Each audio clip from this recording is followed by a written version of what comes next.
Dictatorship question mark वाला जो आपने एपिसोड बनाया, ये इतना एग्रेसिव क्यों था? प्योर डिक्टेटरशिप का डर है यहाँ पर। अगर अब नहीं बोला तो जब एक्चुअल डिक्टेटरशिप बन जाएगा ना देश, तब लेट हो जाएगा बोलना। चलिए ठीक है, आप ही बता दो कि संविधान के साथ ऐसा क्या करना चाहिए? इस मौजूदा सरकार को हटाकर फेंकना ये पहली स्टेप है। कैसे इलेक्शन कमीशन को फ्री करना है, कैसे सीबीआई को आज़ादी देनी है, कैसे ईडी को आज़ाद करना है सरकार के हाथों से। आपको लगता है कि कॉन्स्टिट्यूशन खतरे में है? बीजेपी के खुद के लीडर्स बोलने लग रहे हैं कि हम तो कॉन्स्टिट्यूशन बदल देंगे 400 पार होने से। क्या आपको रास्ते पर किसी ने रोक के बोला है कि ध्रुव राठी, एंटी नेशनल ध्रुव राठी, क्या कर रहे हो तुम यहाँ? हमारा देश इस हालत में गिरते जा रहा है, अगर हम आवाज नहीं उठाएंगे तो कौन उठाएगा? कोई हीरो नहीं आने वाला।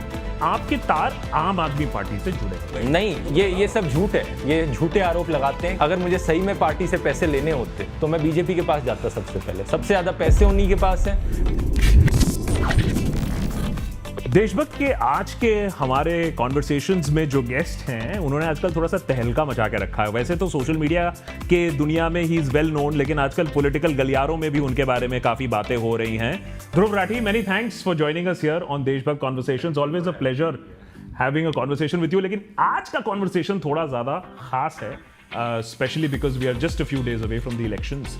और आपके जो आजकल वीडियो आ रहे हैं, काफ़ी धुआंधार वीडियो चल रहे हैं एजुकेशन से, जो आपके ऑलरेडी काफ़ी पॉपुलर वीडियो हुआ करते थे, और अब जो पॉलिटिकल वीडियोस आ रहे हैं उनमें एक नया जोश दिख रहा है, तेज़ी दिख रही है, एग्रेशन दिख रहा है। तो मेरा सबसे पहला सवाल, without beating around the Bush, let's address the elephant in the room. ये जो डिक्टेटरशिप क्वेश्चन मार्क वाला जो आपने एपिसोड बनाया, ये इतना एग्रेसिव क्यों था? इसके तेवर बिल्कुल अलग क्यों थे आपके दूसरे वीडियो से? वो थोड़े से बैलेंस्ड होते हैं, थोड़ा सा एक उनमें ठहराव होता है, लेकिन इसमें थोड़ा गुस्सा ज्यादा दिखा। अब देखो, कोई भी इंसान अगर अपने देश की परवाह करता है, जो भी चीज़ें मैंने उसमें बताई, सबको जानकर शौक लग जाना चाहिए जो भी मैंने बताया। अगर आपको थोड़ी सी भी फिक्र है ना देश की, आपकी आंखें खुल जानी चाहिए। यही मैंने उस वीडियो में भी कहा था कि जो हो रहा है देश में आज के दिन, तो मेरे अंदर भी वही फीलिंग आई कि मैं भी अपना नॉर्मली एजुकेशन वीडियोस बनाते रहता हूँ, लेकिन जब मैंने देखा कि एग्जैक्टली क्या क्या हो रहा है और देश कितने संकट में है आज के दिन, तो मैंने सोचा अगर अब नहीं बोलूँगा तो कब बोलूँगा इसके बारे में, और मैं नहीं बोलूँगा तो और कौन बोलेगा अगर हर कोई चुप बैठा रहा। मैंने ये भी देखा कि ये ऐसी चीज़ें नहीं थी जो उसी वक्त हुई थी, कुछ चीज़ें थी जो पहले कुछ हो चुकी थी, कुछ महीने से हो रही थी, कुछ सालों से हो रही थी, लेकिन जब कोई दिखी ही नहीं आवाज़, तो मुझे लगा कि मुझे ही करना पड़ेगा। ये बात सही है कि आपने जो उस वीडियो में, उसमें आपका जो कलेक्शन ऑफ फैक्ट्स था वो बहुत इंटरेस्टिंग था, लेकिन ऐसा कुछ नहीं जो पहले रिपोर्ट नहीं हुआ है। एग्जैक्टली। बहुत लोगों को तब भी शौक लगा कि डिक्टेटर तो एक होता है देश में जो गलत हो रहा है उसको स्टेट करना, जो आप पहले भी कर चुके हो, हम भी करते हैं यहाँ देशभक्त पर। लेकिन बहुत लोगों को शौक लगा कि आपने उस वीडियो का जो टाइटल दिया, उस वीडियो का जो डायरेक्शन है, why such a hard stand भाई? किसी भी और डिक्टेटरशिप से कंपेयर कर लो अब, जो एक्चुअली में यही चीज़ मैंने उस वीडियो में कही थी। मैं ये नहीं कह रहा कि देश ऑलरेडी डिक्टेटरशिप बन चुका है, लेकिन जिस तेजी से चीज़ें हो जा रही हैं, और वो वीडियो तो कितना हो गया, 1.5 महीने पहले रिलीज़ हुआ था, 2 महीने पहले रिलीज़ हुआ था, उसके बाद भी जो चीज़ें हुई हैं, कांग्रेस के बैंक अकाउंट फ्रीज कर दिए गए, आम आदमी पार्टी के जो टॉप लीडर्स हैं सबको जेल में डाला जा चुका है बिना किसी कन्विक्शन के।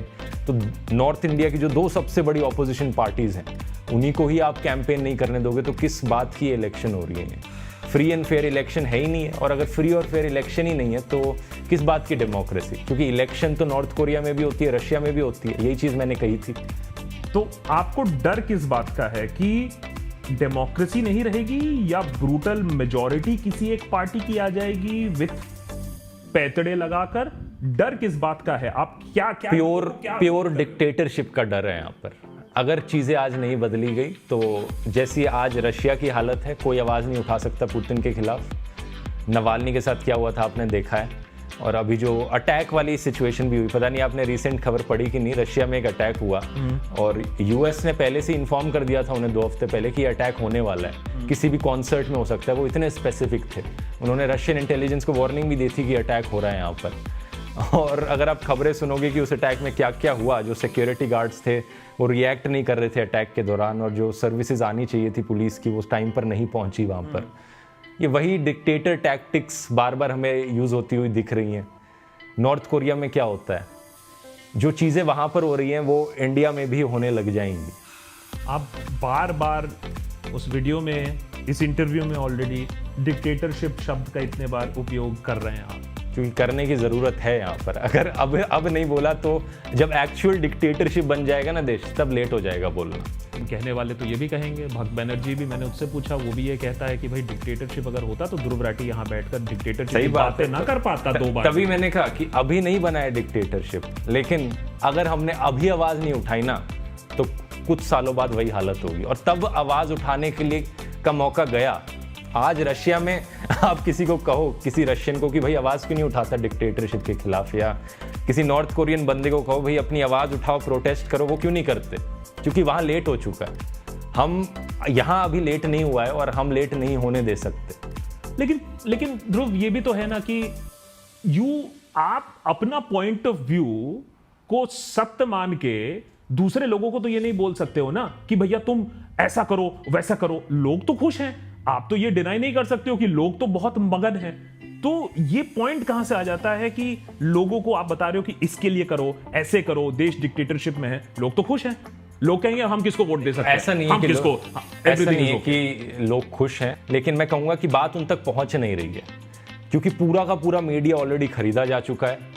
हम लोग बचे हैं जो आवाज़ उठाने वाले हैं, हमें भी सेंसर करने की कोशिश करी जा रही है यहाँ पर।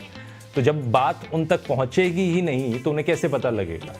अब ऐसा तो है नहीं कि मैंने कुछ नया बताया हो अपने वीडियो में, जैसा आपने कहा ना, जो भी फैक्ट्स बताए वो सब थे, न्यूज़पेपर रिपोर्ट छपी थी, लेकिन न्यूज़ चैनलों में उनकी बात नहीं हो रही थी, व्हाट्सएप यूनिवर्सिटी में उसकी बात नहीं हो रही थी, सोशल मीडिया पर उसकी बात नहीं हो रही थी।